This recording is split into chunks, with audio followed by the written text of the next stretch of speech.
Students अस्सलाम वालेकुम। हम पढ़ रहे हैं first year physics chapter 3 motion और आज इसका लेक्चर नंबर 5। इसमें हम देखेंगे पुली का सेकंड केस।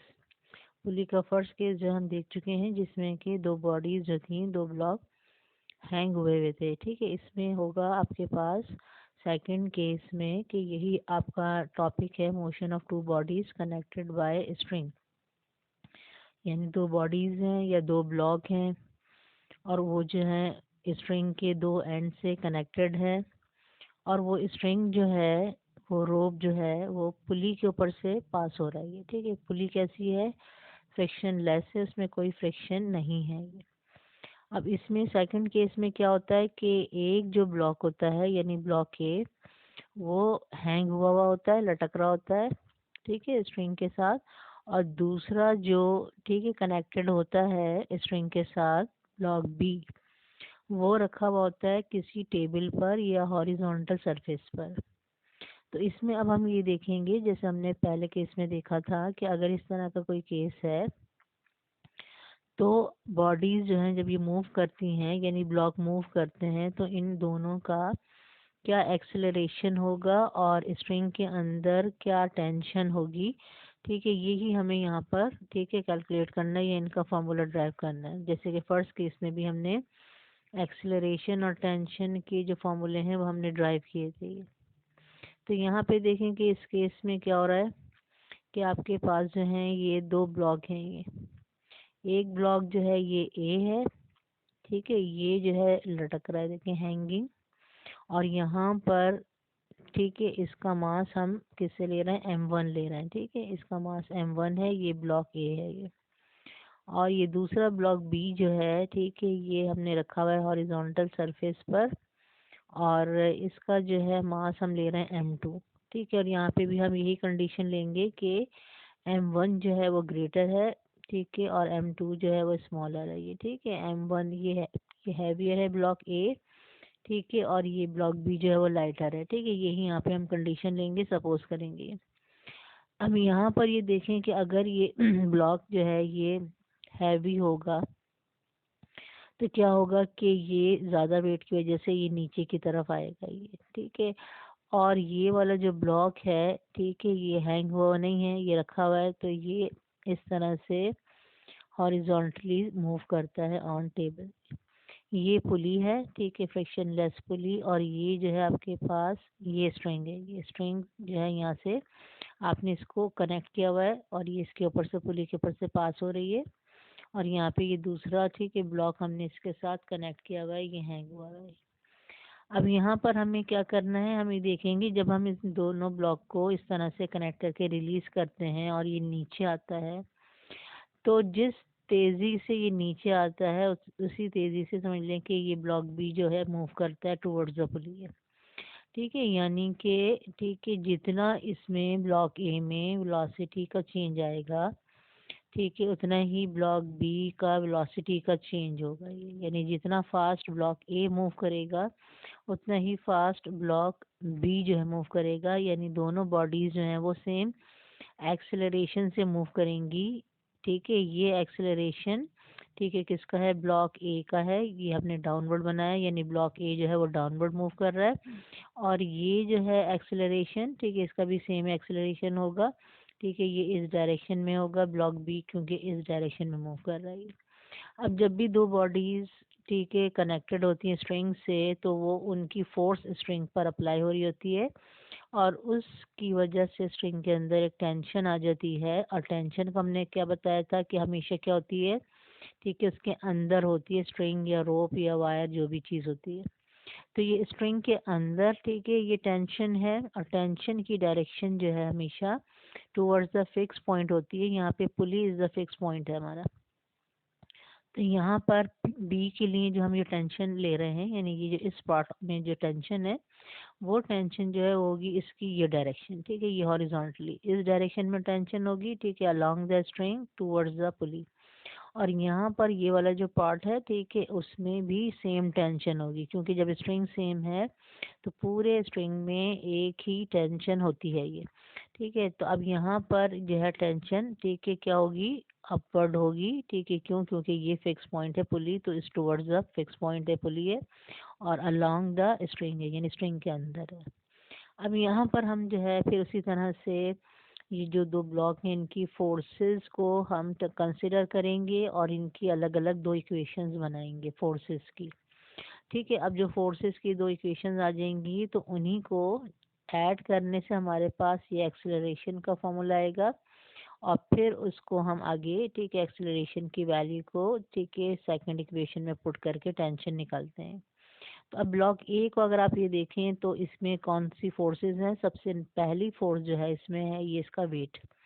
वेट जो होता है, हमेशा मैंने आपको बताया था कि बॉडी अगर यूनिफॉर्म है तो इसका सेंटर या जो सेंटर ऑफ ग्रेविटी होता है, इससे यहाँ से वेट एक्ट करता है वर्टिकली डाउनवर्ड। ठीक है, क्योंकि वेट क्या है, वो फोर्स है जिससे अर्थ बॉडी को अपनी तरफ अट्रैक्ट कर रही है। तो अर्थ जो है नीचे होती है, तो हमेशा वेट की डायरेक्शन क्या होती है, डाउनवर्ड होती है, वर्टिकली डाउनवर्ड। ठीक है। तो ये इसका ब्लॉक ए का मास हमने क्योंकि m1 लिया था, तो इसका वेट भी हम क्या ले रहे हैं, w1। ठीक है, ये हो गया एक फोर्स हो गई वेट। दूसरी फोर्स हमें क्या नज़र आ रही है ब्लॉक ए में, ठीक है, ये टेंशन है, और टेंशन की डायरेक्शन क्या है, अपवर्ड है ये।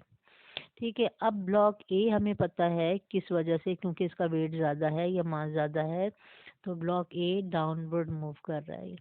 अब ब्लॉक ए क्योंकि डाउनवर्ड मूव कर रहा है तो इसका मतलब क्या है, ठीक है, जब जिस डायरेक्शन में बॉडी मूव कर रही होती है उस डायरेक्शन की फोर्स जो होती है वो ग्रेटर होती है। इसका मतलब है कि अगर ब्लॉक डाउनवर्ड मूव कर रहा है तो ये जो डाउनवर्ड फोर्स है यानी W1 ये ग्रेटर है, और ये जो टेंशन है अपवर्ड ये स्मॉलर है ये। ठीक है। तो दो फोर्सेस हैं ब्लॉक ए पर, एक है इसका W1 वेट और एक है ये टेंशन, और इसमें से ग्रेटर कौन सी है, W1, और स्मॉलर है टेंशन। क्यों ग्रेटर है, इसलिए कि ये, ठीक है, इस डायरेक्शन में ये ब्लॉक मूव कर रही है।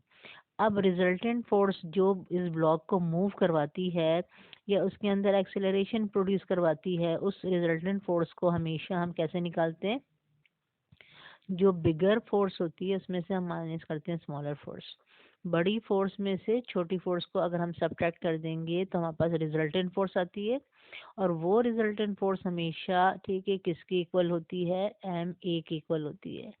तो अब ब्लॉक ए को अगर हम कंसिडर कर रहे हैं कि ये मूव कर रहा है डाउनवर्ड, और किस वजह से, क्योंकि वेट जो है इसका ग्रेटर है किससे, टेंशन से, तो रिजल्टेंट फोर्स क्या होगी, ठीक है, इस पर एफ होगी। ठीक है, और 1 क्यों है, क्योंकि हम ब्लॉक ए की बात कर रहे हैं, F1। ठीक है, F1 होगी, और रिजल्टेंट फोर्स हम कैसे निकालेंगे, ठीक है, हमने बड़ी में से छोटी फोर्स को माइनस किया यानी W1 माइनस टी। ठीक है, ये जो माइनस करने के बाद जो समझ लें कि ये आंसर आएगा इन दोनों फोर्सेस को, वो होगी रिजल्टेंट फोर्स ऑन ब्लॉक ए। ठीक है।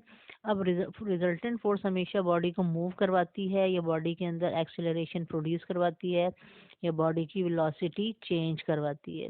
तो इसलिए हमेशा रिजल्टेंट फोर्स जो होती है वो किसकी इक्वल होती है, ma की इक्वल होती है। तो यहाँ पे हमने लिखा है देखें ma, और ये क्योंकि ब्लॉक ए की बात हो रही है जिसका मास m1 है, तो यहाँ पे हम ma नहीं बल्कि m1a लिखेंगे। हमने इसके मास को m1 से डिनोट किया है।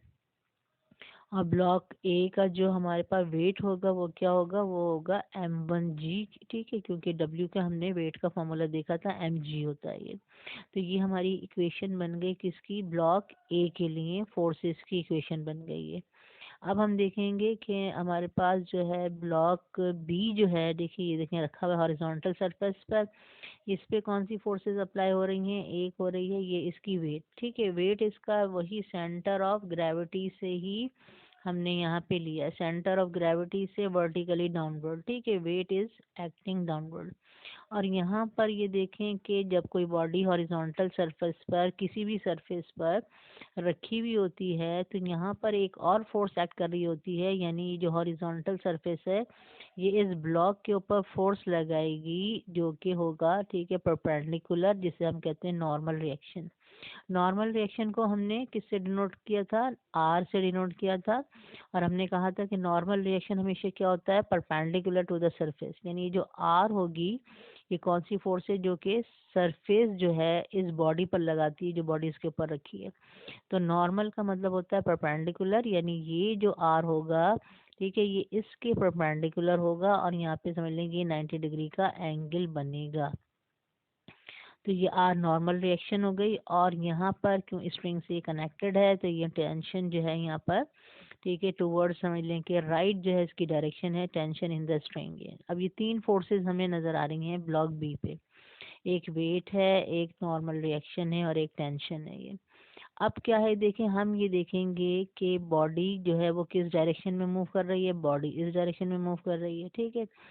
तो यहाँ पर हम ये देख रहे हैं कि ब्लॉक बी जो है वो इस डायरेक्शन में मूव नहीं कर रहा है, ना अलोंग आर, ना आर की डायरेक्शन में मूव कर रहा है और ना in the direction of weight, इन दोनों डायरेक्शन में मूव नहीं कर रहा है, ठीक है। तो अगर ये इन दोनों डायरेक्शन में मूव नहीं कर रहा है तो इसका रीज़न क्या है, इसका रीज़न ये है कि ये दोनों फोर्सेस जो हैं वो इक्वल हैं और ऑपोजिट हैं, जो हमें नज़र आ रही है ऑपोजिट डायरेक्शन। और ऑपोजिट और इक्वल फोर्सेस क्या करती हैं, एक दूसरे को कैंसिल कर देती हैं। तो जब ये वेट और आर जो हैं अगर इक्वल हैं और ऑपोजिट हैं तो एक दूसरे को बैलेंस कर रहे हैं या कैंसिल कर रहे हैं। कैंसिल जब ये कर देंगे तो इन दोनों फोर्सेस का, ठीक है, इस ब्लॉक बी पर कोई इफेक्ट नहीं होगा, यानी ये दोनों फोर्सेस बॉडी को मूव नहीं करवाएंगी, ठीक है। यानी इस डायरेक्शन में बॉडी मूव नहीं करेगी। तो जिस डायरेक्शन में फोर्सेस बैलेंस हो रही होती हैं और कैंसिल आउट कर रही होती हैं उस डायरेक्शन में बॉडी मूव नहीं करती। तो ब्लॉक बी जो है अगर इस डायरेक्शन में मूव नहीं कर रहा तो इसका मतलब है कि ये फोर्सेस जो हैं ये इक्वल हैं और ऑपोजिट हैं और एक कैंसिल कर दिया इन्होंने, ठीक है। अब इन दोनों ने तो एक दूसरे को कैंसिल कर दिया, ठीक है। बाकी जो रह गई हमारे पास फोर्स ऑन ब्लॉक बी वो रह गई टेंशन टी, ठीक है। अब ये एक सिंगल फोर्स, वाहिद फोर्स है जो कि इस बॉडी पर अप्लाई हो रही है, ठीक है। यानी अब दूसरी कोई फोर्स हमें नज़र नहीं आ रही, इन दोनों ने तो कैंसिल कर दिया। इसके ऑपोजिट देखें हमें यहाँ पर कोई फोर्स नज़र नहीं आ रही है। तो अब हम ये नहीं कह सकते कि इस ब्लॉक पर जो है, ठीक है, कोई दो फोर्सेस हैं और ये ग्रेटर है और ये स्मॉलर है और हम रिजल्टेंट फोर्स, ठीक है, ग्रेटर में से स्मॉलर को माइनस करके निकालेंगे, ठीक है, क्योंकि ये दोनों तो कैंसिल हो चुकी हैं। तो एक ही रिमेनिंग सिंगल फोर्स हमारे पास आई है और यही बॉडी को ब्लॉक बी को मूव करवा रही है, ठीक है, टुवर्ड्स राइट, टुवर्ड्स पुली। तो इसका मतलब है कि यही सिंगल फोर्स जो है वो हमारी रिजल्टेंट फोर्स होगी जो बॉडी को मूव करवा रही है, या बॉडी के अंदर एक्सेलरेशन प्रोड्यूस करवा रही है, ठीक है। तो यहाँ पे हमें सब्ट्रैक्ट करने की ज़रूरत नहीं आएगी क्योंकि यहाँ पर दो फोर्सेस नहीं हैं, ठीक है। टेंशन के ऑपोजिट डायरेक्शन में कोई फोर्स नहीं है। तो यहाँ पर, ठीक है, हम ये नहीं कह सकते कि टेंशन इज स्मॉलर या टेंशन इज ग्रेटर, यही सिंगल फोर्स है और यही हमारी रिजल्टेंट फोर्स चाहिए। तो अब हम आगे देखते हैं हमने क्या इक्वेशन बनाई है बॉडी बी के लिए कि ब्लॉक बी मूव कर रहा है हॉरिजॉन्टली टुवर्ड्स द पुली, ठीक है, ऑन हॉरिजॉन्टल सरफेस, ठीक है। तो इससे हमें क्या पता चला, सबसे पहले तो हमें ये पता चला कि वेट जो है इसका वो नॉर्मल रिएक्शन के इक्वल है और वेट और आर जो है इन्होंने एक दूसरे को कैंसिल कर दिया है, ठीक है। आगे हमारे पास जो फोर्स बॉडी को मूव करवा रही है वो है हमारे पास टेंशन टी। तो रिजल्टेंट फोर्स भी हमारे पास किसकी इक्वल होगी, टेंशन टी की इक्वल होगी। तो ब्लॉक बी पर जो हमारे पास रिजल्टेंट फोर्स है वो किसके इक्वल लेंगे, टेंशन टी के इक्वल लेंगे। अब रिजल्टेंट फोर्स हमेशा वो होती है जो एक्सेलरेशन प्रोड्यूस करवाती है और उसको हम लेते हैं according to Newton second law M A. तो यहाँ पे एम ए की इक्वल हो गया क्योंकि ये सेकंड बॉडी की ब्लॉक बी की बात हो रही है जिसका मास हमने m2 लिया था। तो यहाँ पर फिर हमारे पास क्या आएगा m2a और ये हमारे पास आ गई टेंशन इन द स्ट्रिंग। तो ये बन गई हमारे पास ब्लॉक बी की इक्वेशन नंबर 2। अब उसी तरह से जैसे कि हमने फर्स्ट केस में किया था एक्सेलरेशन के लिए हम क्या करते हैं, इक्वेशंस को ऐड कर लेते हैं तो हमारे पास एक्सेलरेशन का फॉर्मूला आ जाता है। तो यहाँ पे भी इक्वेशन नंबर 1 और इक्वेशन नंबर 2 को हम ऐड करेंगे। ये इक्वेशन नंबर 1 है, ठीक है, ब्लॉक ए के लिए जो हमने बनाई थी m1a is equal to m1g minus T, और ये हमारे पास है second equation m2a is equal to T. यहाँ पर देखें जब हम इन दोनों को ऐड करेंगे, ये प्लस साइन है, ये प्लस साइन है, ये ऐड करेंगे तो ये देखें प्लस m1a प्लस m2a ये ऐड होके आ गया है, ठीक है, left hand side m1a plus m2a, ठीक है, ये इक्वल का साइन आएगा बीच में। यहाँ पे देखें प्लस m1g, मैंने लिखा प्लस m1g, टी के साथ देखें यहाँ पर माइनस टी है और ये प्लस टी है, तो ये माइनस टी प्लस टी जब ऐड होंगे तो कैंसिल हो जाएंगे। ऑपोजिट साइन है, सेम वैल्यू है, तो एक दूसरे के साथ क्या हो जाएंगे, सब्ट्रैक्ट हो जाएंगे, यानी ये एक दूसरे को कैंसिल कर देंगे। टी कैंसिल हो जाएगा, यहाँ आएगा M1G। यहाँ पे हमें क्या नज़र आ रहा है, दोनों में ये टू टर्म्स में ए कॉमन है, तो इसमें से ए कॉमन निकालेंगे और ए का ही हमें फॉर्मूला बनाना है। तो ए कॉमन निकालने के बाद देखिए हमारे पास अंदर क्या बचेगा, यहाँ पर M1 और ये प्लस और यहाँ M2 आएगा हमारे पास। तो ए कॉमन लेने के बाद हमारे पास ब्रैकेट में क्या आएगा, M1 प्लस M2 और राइट हैंड साइड पे क्या था हमारे पास, M1G। अब हमें ए का फॉर्मूला बनाना है, तो ये पूरा जो ब्रैकेट है, ठीक है, इसको हम, ठीक है, इस साइड पे लेके जाएंगे। ये पूरा ब्रैकेट क्योंकि ए के साथ मल्टीप्लाई हो रहा है, तो जो चीज़ एक साइड पे मल्टीप्लाई होती है दूसरी साइड पे जाके क्या होती है, डिवाइड, ठीक है, यानी डिनोमिनेटर में चली जाती है। तो यहाँ पर ये चीज़ जो है ये क्रॉस मल्टीप्लाई, यानी कि इस तरह से ये नीचे की तरफ डिनोमिनेटर में आ जाएगा पूरा ब्रैकेट। तो एक्सेलरेशन का फॉर्मूला हमारा पास बन जाएगा M1G divided by M1 plus M2। ठीक है, यहाँ पे भी हम ये देख रहे हैं कि जो टू बॉडीज़ का जो एक्सेलरेशन है वो डिपेंड कर रहा है किस पर, मासेस पर। लेकिन देखें ये फॉर्मूला हमारे पास डिफरेंट आया है, फर्स्ट केस का फॉर्मूला हमारे पास अलग था, M1 माइनस M2G था ये। ठीक है, इसका मतलब है कि अगर पुली का फर्स्ट केस होगा तो उसका एक्सेलरेशन कुछ और होगा, और अगर सेकंड केस होगा तो उसका एक्सेलरेशन कुछ और होगा।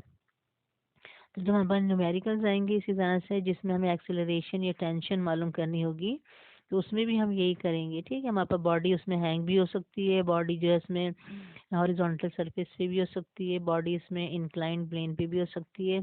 तो वहाँ पर जो भी दो बॉडीज़ होंगी हम उनकी फोर्सेस कंसिडर करेंगे, उन दोनों की इक्वेशंस बनाएंगे। उन दोनों इक्वेशंस को जब हम ऐड करेंगे तो हमारे पास जो है वो एक्सेलरेशन का फॉर्मूला आ जाएगा, और फिर उसमें हम मासेस की वैल्यू पुट करके जो है एक्सेलरेशन निकाल लेंगे। ठीक है, और टेंशन जो है फिर हम इस तरह करते हैं, जो भी हमारे लिए इजी मेथड होता है, या हमें अगर ये इजी लगता है कि हम दोनों इक्वेशंस को डिवाइड कर दें तो हम डिवाइड करके टेंशन निकाल लेते हैं, या फिर हम क्या करते हैं, ये जो एक्सेलरेशन की जो वैल्यू होती है वो किसी इक्वेशन में, इक्वेशन 1 या 2 जो भी इजी होती है उसमें हम पुट कर देते हैं, तो हमारे पास टेंशन की वैल्यू आ जाती है, टेंशन का फॉर्मूला आ जाता है। तो हम ये न्यूमेरिकल में भी इसी तरह से, ठीक है, यही मेथड अप्लाई करेंगे एक्सेलरेशन और टेंशन मालूम करने के लिए। अब टेंशन के लिए देखिए मैंने क्या यहाँ पे किया है कि यहाँ पे क्योंकि हमारे पास इक्वेशन जो थी, सेकंड इक्वेशन हमारे पास सिंबल थी, क्या थी सेकंड इक्वेशन हमारे पास, ठीक है, M2A is equal to T. तो अब यहाँ पर हम ये कर सकते हैं, हमारे लिए इजी ये है कि बजाय हम दो इक्वेशंस को डिवाइड करने के, ये जो एक्सेलरेशन का जो समझ लें फॉर्मूला आया है, ये वैल्यू जो आई है, इसको हम इक्वेशन नंबर 2 में पुट कर दें। ठीक है, तो फिर हमारे पास क्या आ जाएगा, टेंशन आ जाएगी। तो सब्स्टिट्यूट कर रहे हैं हम वैल्यू ऑफ ए किसमें, इन इक्वेशन, ठीक है, 2 में हम जो है यहाँ पर, ठीक है, पुट कर रहे हैं।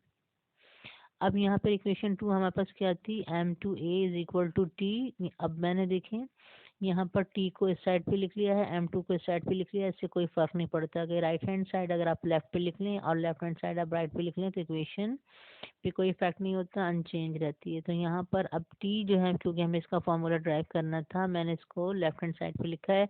यहाँ पर मैं एक्सेलरेशन की वैल्यू, यानी जो फॉर्मूला भी हमने देखा है उसकी वैल्यू हम पुट करना है, M1G divided by M1 plus M2।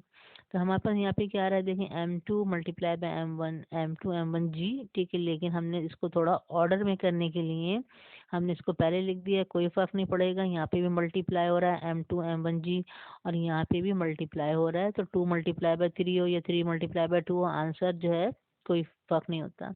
तो यहाँ पर अगर M1 हम पहले लिख दें, M2 बाद में लिख दें, तो इसके आंसर पे कोई इफेक्ट नहीं होगा।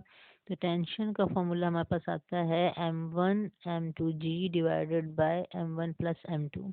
और यहाँ पे भी हम ये देख रहे हैं कि टेंशन जो है मासेस पर डिपेंड कर रही है, लेकिन वो टेंशन नहीं है जो हमारे पास फर्स्ट केस में आई थी। ठीक है, यानी अगर केस चेंज हो जाएगा तो टेंशन का फॉर्मूला चेंज हो जाएगा, वैल्यू चेंज हो जाएगी। लेकिन हम ये देखते हैं कि टेंशन जो है वो डिपेंड किस पे कर रही होती है, मासेस पर डिपेंड कर रही होती है। उसके अंदर मासेस ही आ रहे होते हैं दोनों बॉडीज़ के, और उसके साथ क्या होता है, जी आता है। तो जी की वैल्यू जो होती है हमारे पास, एक्सेलरेशन ड्यू टू ग्रेविटी की कांस्टेंट होती है, यहाँ पे हम इसको 9.8 ही पुट करते हैं। तो यहाँ पर अब हमने सेकंड केस का एक्सेलरेशन का और टेंशन का फॉर्मूला जो है ड्राइव किया है, ये था हमारे पास पुली का सेकंड केस।